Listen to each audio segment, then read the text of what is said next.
My name is Gladys Francis. I was born and raised in France. I studied in Paris and in the French Caribbean, where I received my BA in the humanities and a master's degree in education.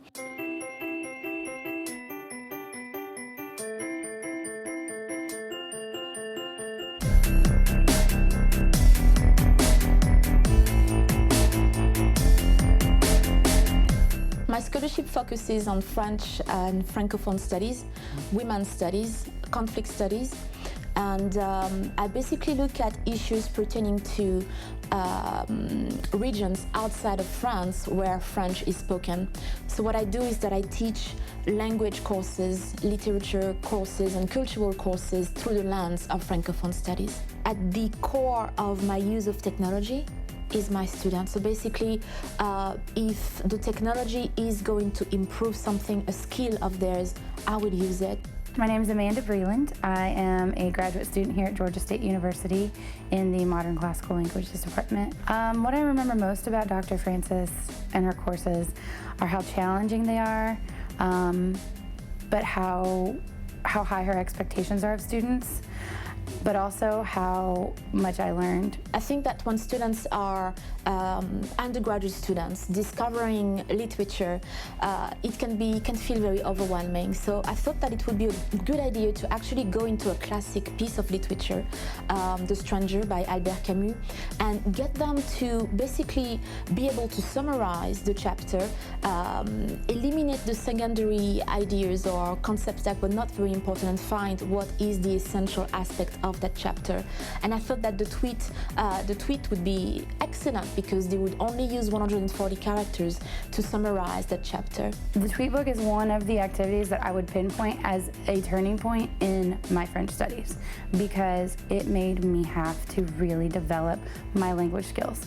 You know, finding the essence of the essential and pinpointing that into 140 characters is so difficult.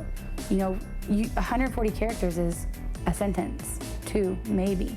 The way that Dr. Francis does it is, number one, she always demonstrates everything. She is the queen of modeling any kind of technological requirement that she has in her class. She never throws it out there and says, figure it out on your own.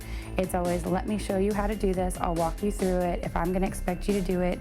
The other thing she does is she always does it herself, or she has a prior model that she'll show of other students' work. So you're never left just hanging out there. And I think that a faculty member who really wants to incorporate technology should ask himself or herself, is it going to improve my students' learning?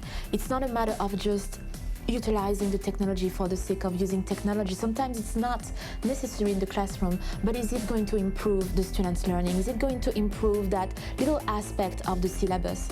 And that's how a faculty should think about it. Is it going to add something to the learning experience? If it does not, I would say frankly, why use it? Technology is a great tool if it is carefully aligned to one's teaching philosophy and teaching style. I like to think that technology is really a way that helps me at least make the local global and the global local. And I just find it ironic to say that, but it creates such a human aspect to it. You know, you interact with your classmates, even though it may not be one-on-one, like face-to-face, you interact in a way that's way more meaningful than you do when you are just in those 1 hour and 15 minutes in class. I advocate for students' self-development and worldliness, applied languages, and I try to find ways to make their learning a global experience. So what I do with technology is to think that technology accompany my students as they are becoming global citizens.